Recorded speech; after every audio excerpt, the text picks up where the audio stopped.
surprise, and those strikes across those 9 terror hubs left more than 100 terrorists killed, including high-value targets such as Yusuf Azhar, Abdul Malik Rauf, and Mudassir Ahmed that were involved in the hijack of IC-814 and the Pulwama blast.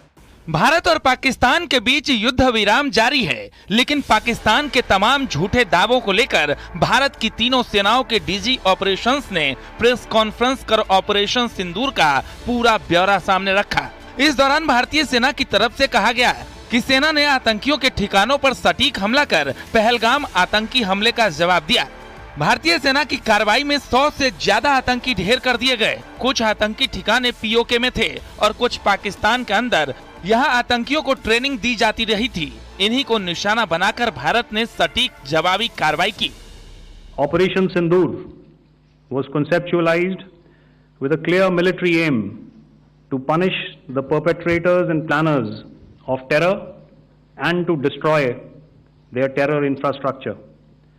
What I do not state here, of course, is the often stated determination of India and its intolerance to terror. It set into motion a very diligent and microscopic scarring of the terror landscape across the borders and the identification of terror camps and training sites. The locations that emerged were numerous, but as we deliberated more, we realized that some of these terror hubs were now bereft of any presence and had preemptively been vacated, fearing retribution from us.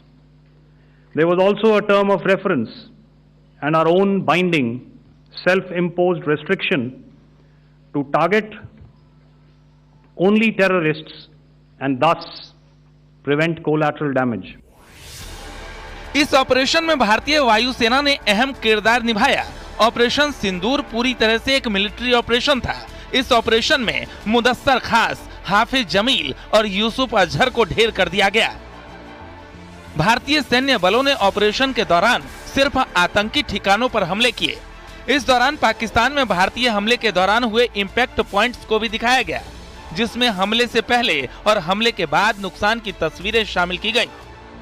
Please have a look at this red building, the series of buildings out here, and this empty ground. Next. If you relate, the empty ground is here, and you see this is the first weapon that is impacting. This is the impact point number 1 on Murid K training camp with our precision guided weapons on early morning 7th. Next please. Keep your eyes glued for the second weapon coming in and the second impact on the selected target point. Pakistan लगातार भारतीय action को लेकर झूठ बोलता रहा है। Indian defence forces के operations command ने पाकिस्तान के एक एक झूठ को खुलासा करते हुए तमाम सबूत सामने रख दिए।